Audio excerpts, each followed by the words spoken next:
Good morning. So I got news last night from my brother that somebody from my peer group has passed away at age 56. And I would like to say that I'm in a position of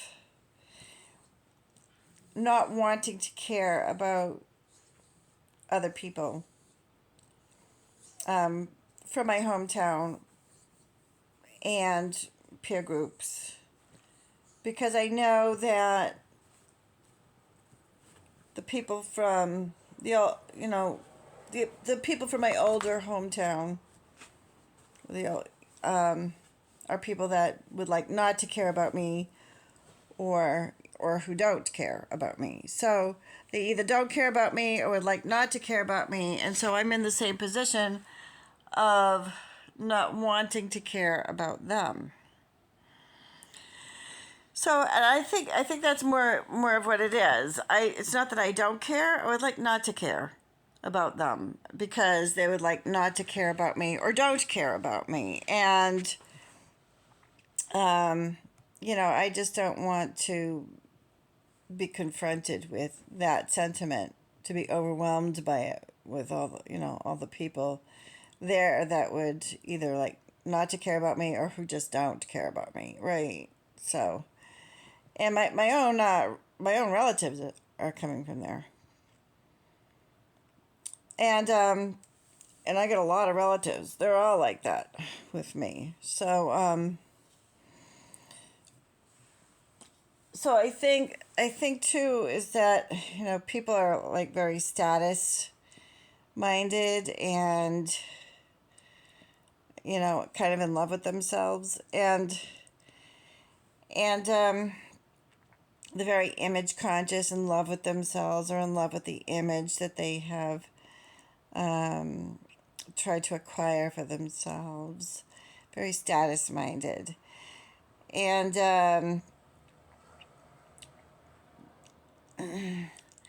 they all belong to the You Go Down, I Go Up club.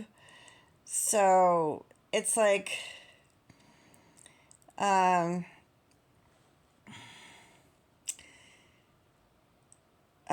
they've determined that they've already predetermined and have made up their minds about me, possibly before I even started self-fulfilling prophecy as a young adolescent, before I was even 16. So they're holding stuff against me from the time before I was even 16, and have already made up their minds about me, and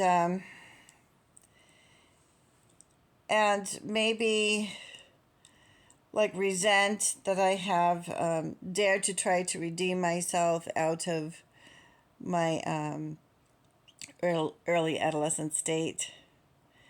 Over time, yeah, I was permanently grounded, invited out of an already made family of like 12 cousins that I was living with, and invited out of that situation to become more financially independent.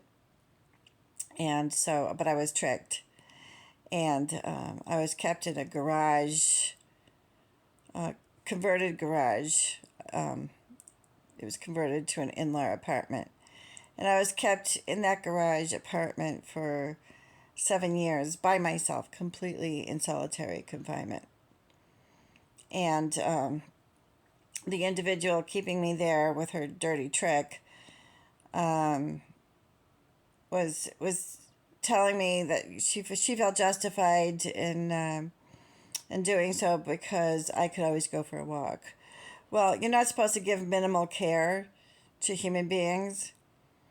The minimal care requirement is for dogs by law.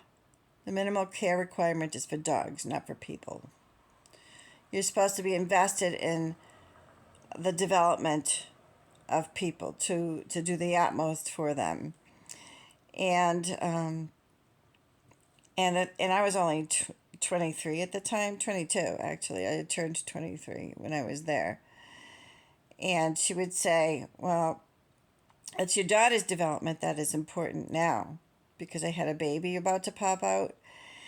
And, um, and so that meant that my development had to stop, which is ludicrous because human beings are developing all the time. So she was saying, she was trying triangulating me with my child, and she was saying that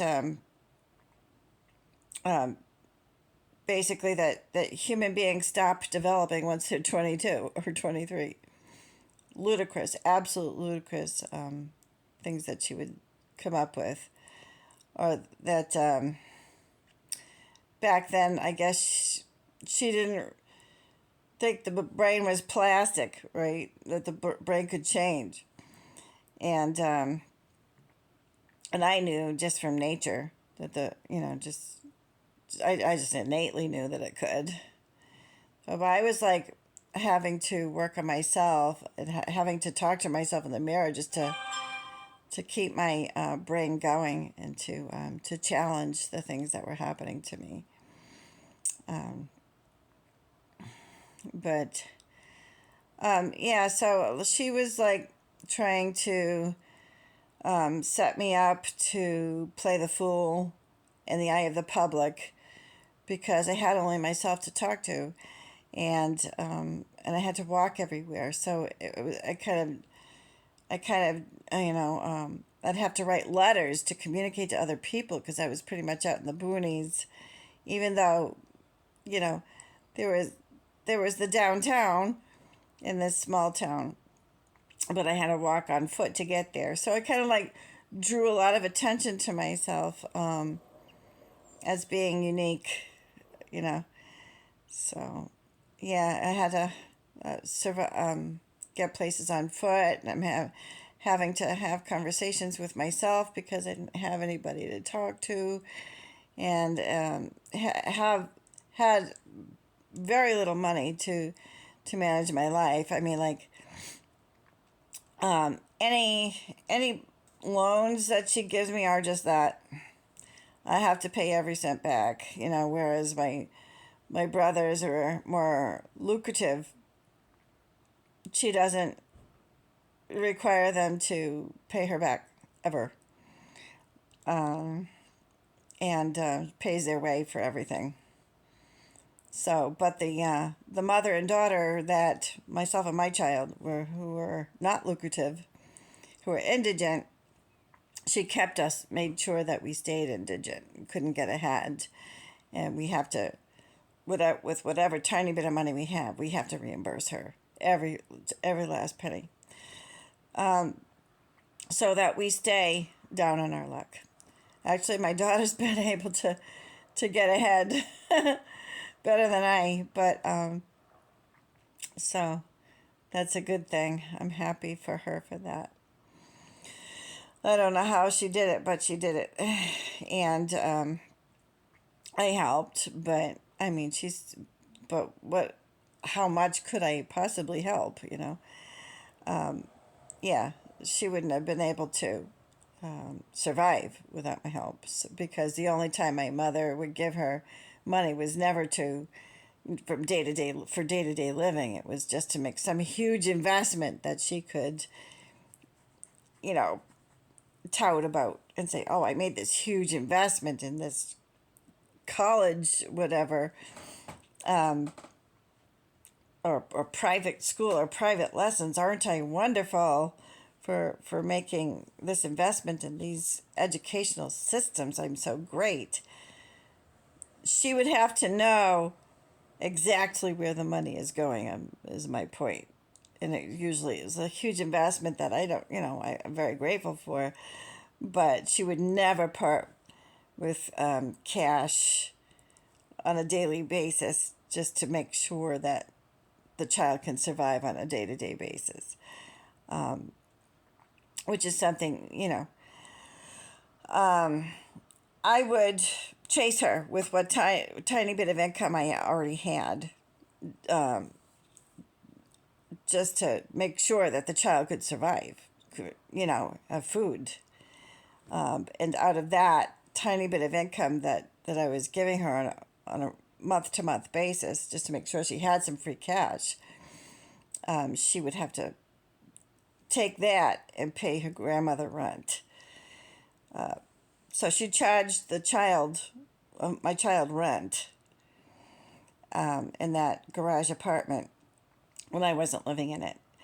And when I was living in it, she would charge me rent. So she was like, she would take our whole welfare check, more than half of it, or Social Security check, or you know, and or waitressing check, or whatever the case may be. Nurse's aid, wouldn't be nurse's aid. It would have been PCA, or waitressing, or that kind of, to keep us indigent. Whereas my brothers, who had lived there in that garage apartment thereafter, weren't sleeping in it. Were using the extra bedroom downstairs. So they were able to expand more than just staying in the tiny garage apartment. They were living there free, and she'd pay them too. If they were, doing yard work, she would pay them to do the yard work and also go food shopping for them. And, so she would like lie and say that the, she charges me rent because it just goes back into me. And because of a toilet paper, I'd have to, but I would have to go upstairs and steal the toilet paper, first of all. She would never part with the toilet paper without, lecturing me and humiliating me. And, I couldn't,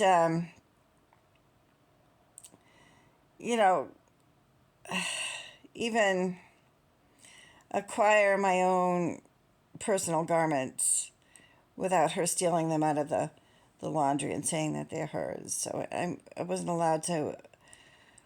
If I got anything brand new for myself, or even now, even for my dog, where are you getting all this money? The item is about $20. I give her $350 a month to this day, because I have to. I have to reimburse her for stuff. So that's like 1/3 of my income right there. So I pay 1/3 of my income for rent, and now I have to pay her another 1/3 of my income for reimbursing her. She cries poverty, and then she's not poor. She's got, let's see, 1, 2, 3, 4, 5. So that's 5 figures. 5 figures, and going on, and that's just some of it. Every month.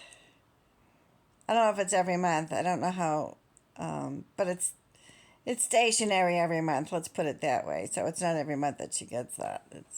That's the figure that's pretty stationary. I accidentally saw, and that's just that's just some of it. So, but yeah, so she's crying poverty. She's got bigger bills than I have, but she's taking money from the indigent. That's the point. And she's making sure that the indigent reimburse her, and that everybody else, all her other children, are making 6 figures. So, and they don't have to reimburse her. So that's just some of what goes on here, and it started out to publicly embarrass me, to kind of set me up to embarrass myself, so that I would be discrediting myself to the onlookers, so that any complaints I may have about how she has treated me throughout my life would be discredited. So don't listen to Beth, because she's being punished right now. She's grounded for life for who she was when she was 15 years old. 14, 15 years old. She's grounded for life. And, this is the unspoken. Yeah, well, or maybe spoken, right? Yeah, so she's, isn't the town so proud of me for punishing this one, for grounding her for life? This is how we should treat,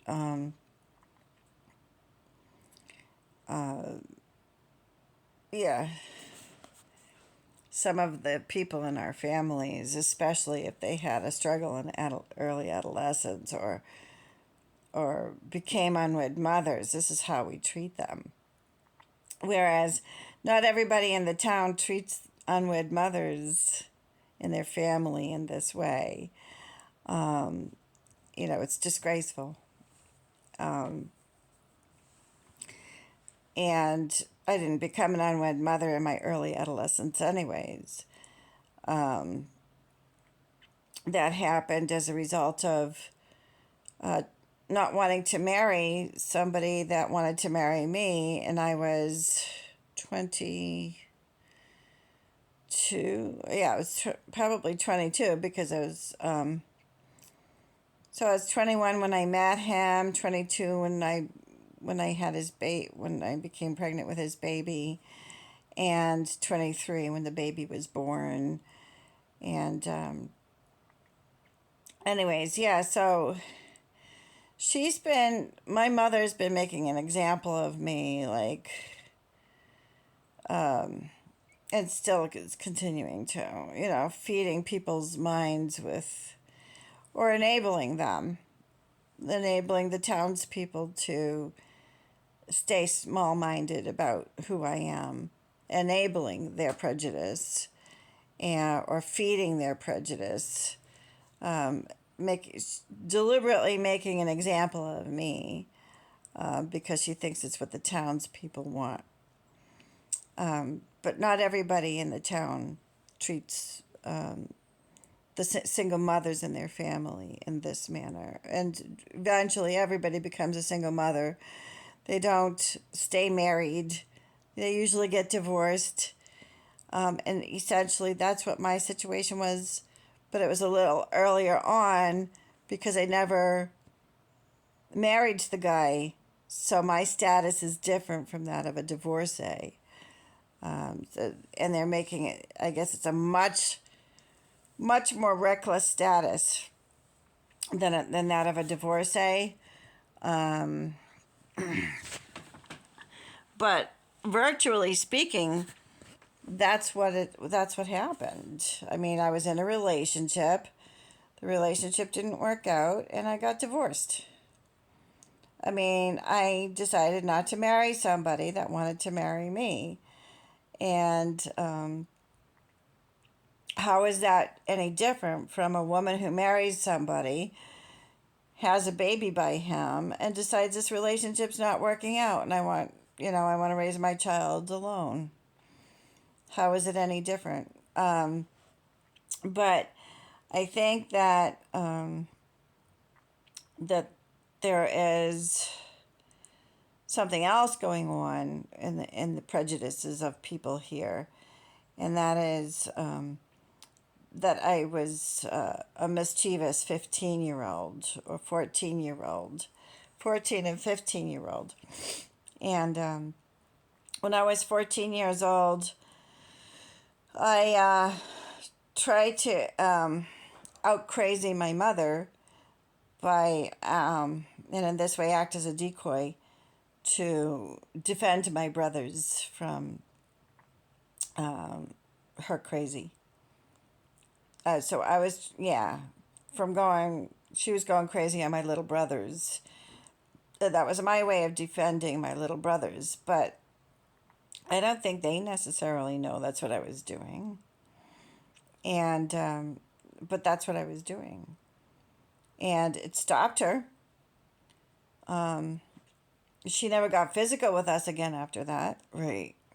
So it stopped her. But I mean, the verbal, it was crazy. It just got worse and worse and worse. She was crazy. And she tells people that that's me they were hearing, and certainly it wasn't. Just when I was 14, I tried to out crazy her when I was 14. Um, and then she put a ton of pressure on me when I was 15 to stop visiting my father and his family, and then um, to she preferred that she would drive me down to the bowling alley in order to get me affiliated with um, young men that were still too mature for me to be dating. So, but she thought that was peer facilitation. So she would rather I were eh, involved prematurely with young men that were um, too mature for me to be dating, and peer facilitate me in her immature, radical way, which she repeated again to my on my child when my child was 17. So she thought she could get away with doing that to my child um, by encouraging her to go to Canada.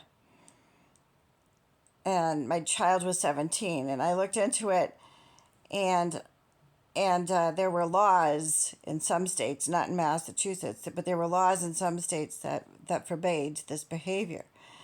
And so the only thing that I could do to alert the authorities was to write the permission slip that my daughter wanted me to write, naming all the individuals that my child was going with, so that the border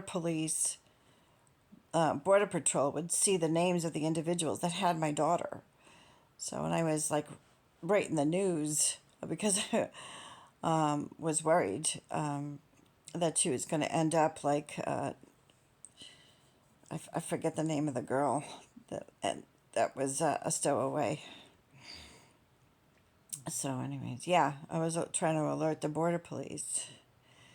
And then after my mother had pressured my child to get involved with this, or encouraged her to pressure me and write the permission slip, and I named all the individuals. The border patrol never saw that because the child of mine was hiding underneath the pillows or whatever. I decided not to give the letter to the border police. But anyways, she ended up in the hospital afterward.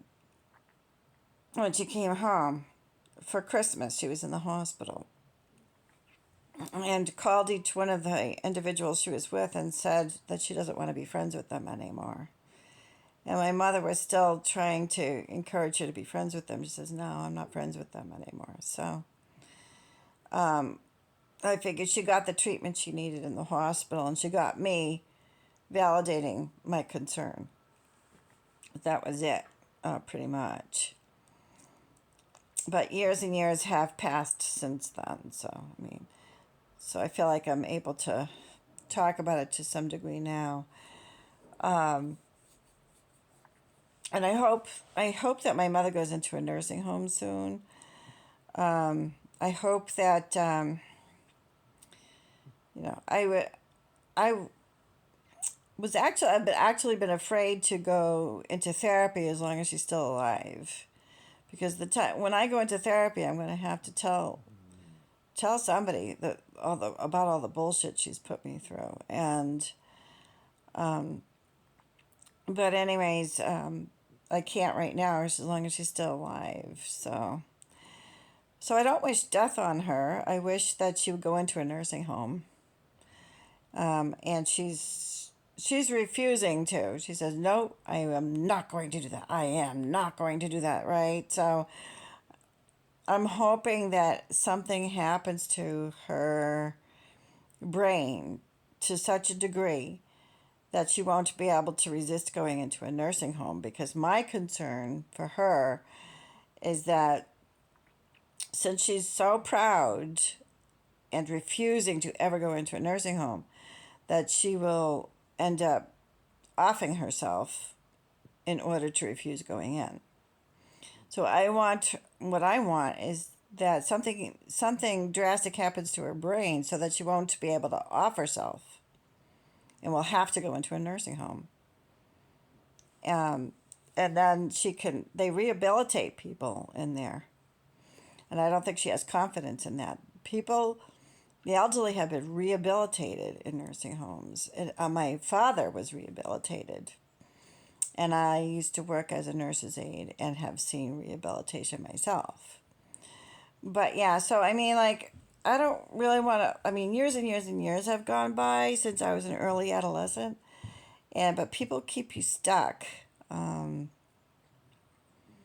uh, if you're relating to people from your hometown, they keep you stuck in kindergarten or wherever it is they're comfortable keeping you stuck, and that includes my own relatives, obviously. So it's like I was in for a few towns over from here. I was in the suburbs, and now I'm in the rural suburbs. So for 3 years, I was in the suburbs, and it was a breath of fresh air for those 3 years. And then after 3 years, it got old, but mostly because there was like one or two bad apples that spoiled it for the bunch, and they were teenagers. They were bratty teenagers, but I didn't want to deal with their psychopathic abuse. And so then also I had heard that even though I wasn't getting the impression, I had heard that the police were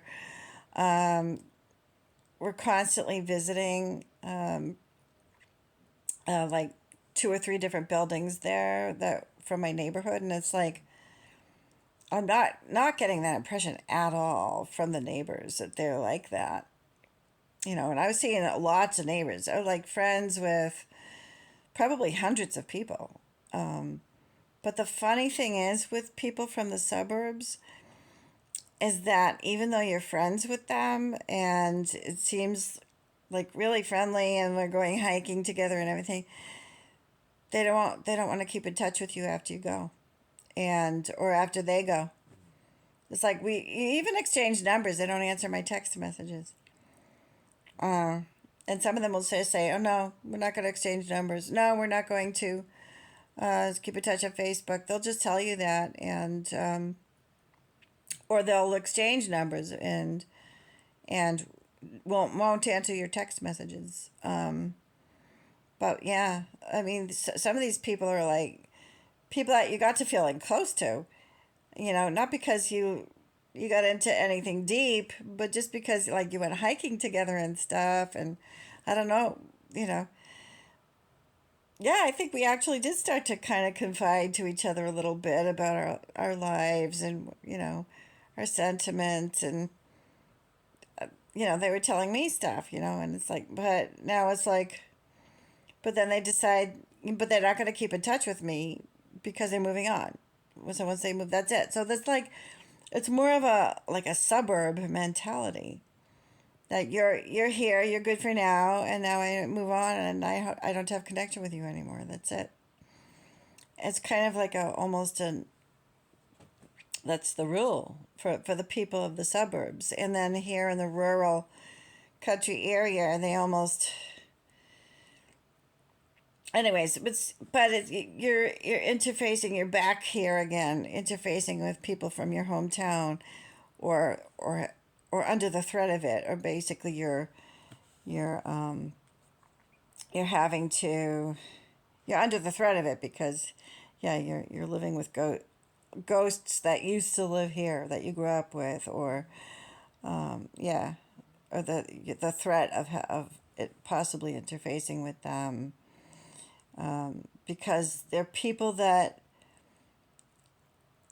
you went to school with, or yeah, or that you were in early childhood with, and you went to school with them. If you weren't involved in specific extracurricular activity with them, then you're a non-entity, you know. So getting involved with extracurricular activity would have been the way to become a person to them, because outside of extracurricular activity, you're an unentity, and but they've already made up their minds about who you are. whether or not they know you. So, and so these are not people that you're talking to. You may have never had a conversation with these individuals, but they've made up their minds about you, so that you're never going to have a conversation with them. And so and then, and after like 40 or more years have gone by in my life, I've heard, word back as to who my friends were growing up. And these were the only 4 people I've ever known. And I didn't know that. I didn't know I was friends with those people. I didn't know that I ever even exchanged words with those people. But I heard word. That's who my friends were. And they were the only 4 people I've ever known. So it was like made up stories and stuff. That makes people don't... And you can't tell them anything different. Because you try, and they still got their idea stuck in their head. That this is who you are, this is who your friends were, and this is the only way to define you. And I'm like, oh, okay, well, no wonder the doors have been closing to me. And so, like, why does God allow those kinds of humiliations, to follow me through life? Maybe he has his reasons.